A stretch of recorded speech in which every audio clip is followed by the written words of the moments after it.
So hi guys, ఈ వీడియోలో చెప్పే లిస్ట్ అంతా మన సబ్స్క్రైబర్స్ ఆర్ వ్యూవర్స్ సజెస్ట్ చేసినవే. Thanks for suggesting to all. వాటిలో నుంచి లాస్ట్ 1 వీక్ చాలా చూసి ఫిల్టర్ చేసి ఈ 8 ఫేవరెట్ లిస్ట్ని ప్రిపేర్ చేశాను. ఇమీడియట్గా అవన్నీ చూసేద్దాం. Let's get started. First one, Matka king.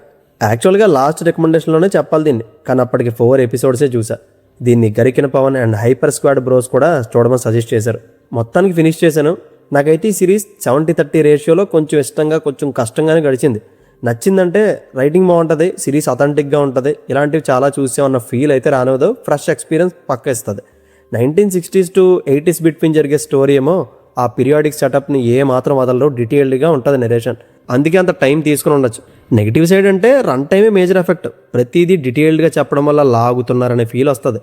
And hero character ఆర్క్లో changes వస్తుంటాయి, కానీ ఆ రోల్ని ఎలివేట్ చేసేలా సీన్స్ పెద్ద రాయలేపారు. అంటే ఈ కథ మట్కా ప్లస్ దాన్ని ఇన్వెంట్ చేసిన బట్టి అనే ప్రొటాగనిస్ట్ చుట్టూ తిరుగుతుంది కాబట్టి అతను ఏమీ లేని స్టేజ్ నుంచి తన తెలివితేటలతో కింగ్గా ఎదగడం ఇదంతా చూపిస్తుంటారు. కానీ సరిగ్గా ఎలివేట్ చేసే స్ట్రాంగ్ సీన్స్ పడకపోవడం వల్ల ఒక మంచి డ్రామా చూస్తున్నానే ఫీల్ వచ్చింది తప్ప బట్టి రోల్ అంతా ఓన్ చేసుకోలేపాను. కానీ ఇది వర్త్ వాచ్ సిరీస్. చూడండి, ప్రైమ్లో తెలుగులో స్ట్రీమ్ అవుతుంది. Watch it individual. నెంబర్ 2, హమింట్ అంటే హ్యూమన్ ఇంటెలిజెన్స్ అని ఏ రాజు అనే బ్రో దీన్ని సజెస్ట్ చేశారు. యాక్చువల్గా ఈ మూవీ 2 months బ్యాకే ఓటీటీకి వచ్చింది, బట్ ఎలాగో మిస్ అయ్యాను. కానీ ఈసారి మిస్ అవ్వలేదు. Thanks for suggesting. 2 hours డ్యూరేషన్లో ఏదైనా ఎంగేజింగ్ యాక్షన్ థ్రిల్లర్ చూడాలనుకుంటే బెస్ట్ పిక్ ఇది. థ్రిల్లర్ అన్నా అని మరీ ఎక్కువ ఎక్స్పెక్ట్ చేయొద్దు. సింపుల్గానే ఉంటుంది స్టోరీ. ఒక డ్రగ్స్ సిండికేట్ని పట్టుకోవడానికి 2 ఏజెంట్స్ పక్కా ప్లాన్ వేసి కలుగులో ఉన్న ఎలకను బయటికి తీసుకొచ్చినట్టు స్ట్రాటజీతో విలన్ గ్యాంగ్ని బయటికి తీసుకొస్తారు. దీని వెనక చిన్న లవ్ ఎమోషన్ కూడా కనెక్ట్ అయి ఉంటుంది. ఈ స్పై ఫిలింలో స్టోరీ రెగ్యులర్గానే ఉంటుంది, బట్ ఎగ్జిక్యూషన్ చాలా బాగుంటుంది. నేను బోర్ కొట్టేస్తుందేమో అనుకున్నా కానీ అసలు ఆ ఛాన్సే రాకుండా చేశారు.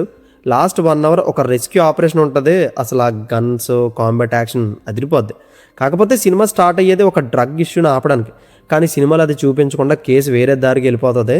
మేబీ సెకండ్ పార్ట్ ఉంటుందని ఎక్స్పెక్ట్ చేస్తున్నా, ఎందుకంటే ఆ స్కోప్ ఇందులో ఉంది. నో అడల్ట్ కంటెంట్, నెట్ఫ్లిక్స్లో తెలుగులో స్ట్రీమ్ అవుతుంది. Number 3, erased. బండి సాయి చరణ్ బ్రో ఈ యానిమీ సిరీస్ని సజెస్ట్ చేశారు. మనకి యానిమీ అంటే ఇష్టమే, కానీ రోజులు టైం ఇన్వెస్ట్ చేయడం కష్టం. కానీ series just 12 episodes each one 20 minutesలో ఫినిష్ అయిపోద్ది. దీన్ని మీరు చాలా జాగ్రత్తగా చూడాలి, ఎందుకంటే screen play back and forth ఫార్మేట్లో ఉంటుంది. కాబట్టి సింగిల్ సిట్టింగ్లో ఫినిష్ చేసేయడం చాలా బెటర్. ఈ కథలో మన హీరోకి టైం ట్రావెల్ అయ్యే పవర్ ఉంటుంది. ఒకరోజు వాళ్ళ మదర్ చనిపోతే అది ఇతనే చేశాడని ఫ్రేమ్ చేస్తారు. ఇప్పుడు తన దగ్గర ఉన్న పవర్తో రియల్ కిల్లర్ని అతను ఎలా కనిపెట్టాడనేది బేసిక్ ప్లాట్. మిస్టరీ ఒకటే కాదు, అతను తనకు దొరికే క్లూస్తో కిల్లర్ దగ్గరికి రీచ్ అయ్యే స్టెప్ బై స్టెప్ ప్రాసెస్ చాలా బాగుంటుంది. Thriller, emotion, mystery, time travel మొత్తం అన్ని జానర్స్ని టచ్ చేశారు ఇందులో. అండ్ ఆ కిల్లర్ ఎవరో 10th episode వరకు మనకు తెలియదు. వాడి హీరో చైల్డ్హుడ్ నుంచి 29 years వచ్చే వరకు సీరియల్ కిల్లింగ్స్ చేస్తూనే ఉంటాడు.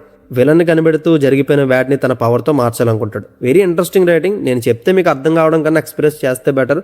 ఎందులో చూడాలో డిస్ప్లే మీద ఉంచాను, చూసేయండి. తెలుగు మాత్రం అడగద్దు. Number 4, crawl. Kodi Venkatesh and XM8 gamer bros దీన్ని సజెస్ట్ చేశారు. మీకు సర్వైవల్ థ్రిల్లర్స్ ఇష్టం అయితే ఖచ్చితంగా దీన్ని చూడాల్సిందే. ఫస్ట్ 30 minutes చూసి ఏముందరు ఇందులో పెద్ద విషయం ఉన్నట్టు ఏం కనిపించట్లేదనే ఫీల్ అయ్యా. కానీ ఆఫ్టర్ 30 minutes తర్వాత ఈ తండ్రి కూతుల సర్వైవల్లో అనుకోని అతిథి ఒకటి వస్తుంది. ఆ అతిథి ఒక్కతే కాకుండా 4-5 ఉంటాయి. వాటి అల్లరి వల్ల ఉండే కొద్ది థింగ్స్ అన్నీ టెన్షన్గా మారిపోతాయి. ఇంకా అక్కడ నుంచి చివరి వరకు సీరియడ్ ఎక్స్పీరియన్స్ ఇస్తుంది. ఒక పక్క భయంకరమైన తుఫాను, తండ్రి ఏమో కనిపించడు, అతని కోసం ఇంటి బేస్మెంట్లో కూతురు ఎదుగుతుంటుంది. వెంటనే సడన్ సర్ప్రైజ్ ఒకటి తగులుతుంది. మళ్ళీ వీళ్ళ సర్వైవల్కి ఒక్కొక్కటి. మొత్తం సెటప్ అంతా బాగా డిజైన్ చేసుకున్నారు. దీంతోపాటు ఫాదర్ అండ్ డాటర్ బాండ్ ఉండడం వల్ల ఎమోషనల్లీ ఎంతో కొంత హెల్ప్ అయింది. విజువల్స్ సూపర్ ఉంటాయి. హెడ్ఫోన్స్ పెట్టుకొని చూడండి, ఒక 90 minutes వాళ్ళ సిచ్యువేషన్లోకి వెళ్ళిపోతారు. అడల్ట్ కంటెంట్ ఏ ఉండదు. గట్టి మాట్లాడితే మనుషులే సరిగ్గా కనిపించరు. తెలుగులో ఉంది, నెట్ఫ్లిక్స్లో స్ట్రీమ్ అవుతుంది. నెంబర్ 5, హ్యాక్సారిడ్జ్. క్యాస్వా అనే బ్రో ఈ ఫిలింని సజెస్ట్ చేశారు. రాజమౌళి గారి ఫేవరెట్ డైరెక్టర్ అయిన మెల్ గిబ్సన్ దీన్ని డైరెక్ట్ చేశారు. World War IIలో గన్ కూడా క్యారీ చేయకుండా జస్ట్ మెడికల్ సపోర్ట్ కింద వెళ్ళిన ఒక సోల్జర్ 75 మంది తోటి సోల్జర్స్ని కాపాడిన హీరోయిక్ జర్నీ ఇది. కాపాడడం అంటే అలా ఇలా కాదు, ఒక సర్టెన్ హైట్ నుంచి అసలు కదలలేని సోల్జర్స్ని తాడుతో బ్యాలెన్స్ చేస్తూ కిందికి దింపుతాడు. దాన్ని ఎలా డిస్క్రైబ్ చేయాలో కూడా తెలియట్లేదు. ఇది ఫిక్షనల్ స్టోరీ కాదు, దస్మాన్ దాస్ అనే వ్యక్తి real life story. Taking and presentation wise a true military masterpiece film ఇది. ప్రతి మూవీ లవర్ ఈ సినిమాని చూడాల్సిందే. దగ్గర 7 లక్షల మంది 8.1 రేటింగ్ ఇచ్చారంటే ఎలాంటి అప్రిషియేషన్ ఈ సినిమాకి వచ్చిందో చూడండి. ఇందులో మెయిన్ లీడ్గా అమేజింగ్ స్పైడర్-మ్యాన్ హీరో ఆండ్రూ నటించాడు. మనోడి పర్ఫార్మెన్స్ కానీ అండ్ ఆ క్యారెక్టర్ ఆర్క్ అదిరిపోతాయి. ఇన్స్పైరింగ్ ఉంటుంది ఆ రోల్. అండ్ ఆ బ్యాటిల్ ఫీల్డ్ సీన్స్ చాలా రియలిజంతో ఉంటాయి. బాడీ పార్ట్స్ ముక్కలు అయిపోవడం, మనుషులు కాలిపోవడం, మోస్ట్ హార్డ్ హిట్టింగ్ ఫిలిమ్స్ ఇది. స్టార్టింగ్ 2 kiss scenes ఉంటాయి, అదర్వైజ్ ఫ్యామిలీతో చూసేయచ్చు. ప్రైమ్లో స్ట్రీమ్ అవుతుంది, no Telugu. Number 6, wrath of man. Last 2 recommendations నుంచి జాసన్ స్టాథమ్ మూవీ సజెషన్గా మన వాళ్ళు ఇస్తానే ఉన్నారు. ఇది అప్పుడే 3rd రికమెండేషన్. దీన్ని అగైన్ కోడి వెంకటేష్ అనే బ్రో సజెస్ట్ చేశారు. అసలు ఏం ఆలోచించకుండా మీరు యాక్షన్ మూవీ లవర్స్ అయితే దీన్ని చూసేయండి. ఇందులో యాక్షన్తో పాటు స్ట్రాంగ్ ఎమోషన్ కూడా ఉంటుంది అండ్ స్క్రీన్ ప్లే ర్యాసీగా పరిగెడుద్ది. అసలు బోర్ కొట్టే ఛాన్స్ ఎవరు. బేసిక్ స్టోరీ వచ్చి మన హీరో క్యాష్ ట్రక్ సెక్యూరిటీగా న్యూ రిక్రూట్ అవుతాడు. ఒకరోజు ఆ క్యాష్ ట్రక్ని హెయిస్ట్ చేయడానికి విలన్స్ వస్తే మనోడు తన స్కిల్స్ అన్నీ చూపించి ఆ సిచ్యువేషన్ నుంచి బయటపడేస్తాడు. వీడెవడ్రా బాబు ఎలా ఉన్నాడని చెప్పి మనోడు పాస్ట్ని తెలుసుకోవడానికి వాళ్ళు ట్రై చేస్తారు. తర్వాత ఎలాంటి నిజాలు బయటపడ్డాయి, మన హీరో ఎందుకు ఈ జాబ్లో జాయిన్ అయ్యాడు అనేది మూవీ చూసి తెలుసుకోవాలి. రివెంజ్ అనేది ఈ ఫిలింకి కోర్ పాయింట్. ఇలాంటి మూవీస్ ఎన్ని ఉంటాయి, అలాంటి అన్నిటికీ జాసన్ అలా యాప్ట్ అయిపోతారు. ఎక్కువ మాటలు ఉండవు, హడావిడి ఉండదు, కామన్ కంపోజ్డ్ యాక్టింగ్ ఉంటుంది. అందుకే ఇమీడియట్గా నచ్చేస్తాడు మనకి. సో చూడండి, అడల్ట్ కంటెంట్ ఏ ఉండదో ప్రైమ్లో తెలుగులో స్ట్రీమ్ అవుతుంది. Number 7 land of bad. దీన్ని కూడా కోడి వెంకటేష్ అనే బ్రోని సజెస్ట్ చేశారు. Nice suggestions brother. ఇది ఒక సర్వైవల్ యాక్షన్ ఫిలిం. ప్లాట్ చాలా సింపుల్.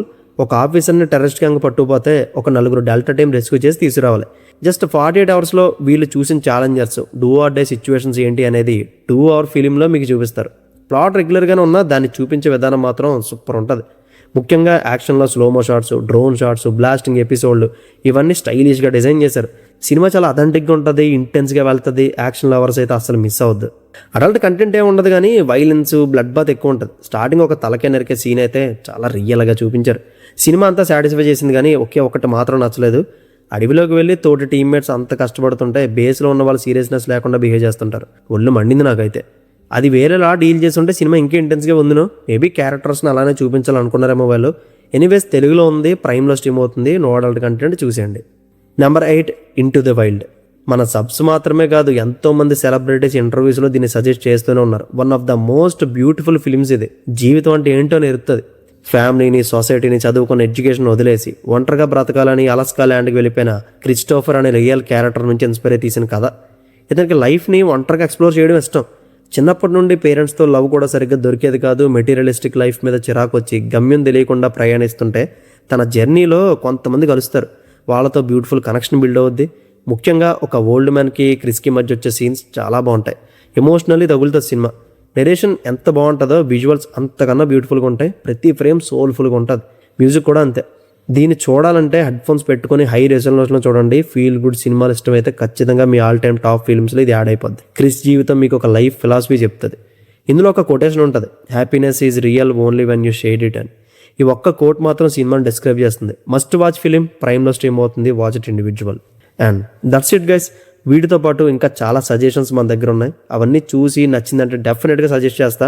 అండ్ మీ సజెషన్స్ ఏమైనా ఉంటే కమెంట్ చేసేయండి, చూసేద్దాం. వీడియో నచ్చితే లైక్ చేయండి. See you in the next video. Take care friends. Thank you. Tata.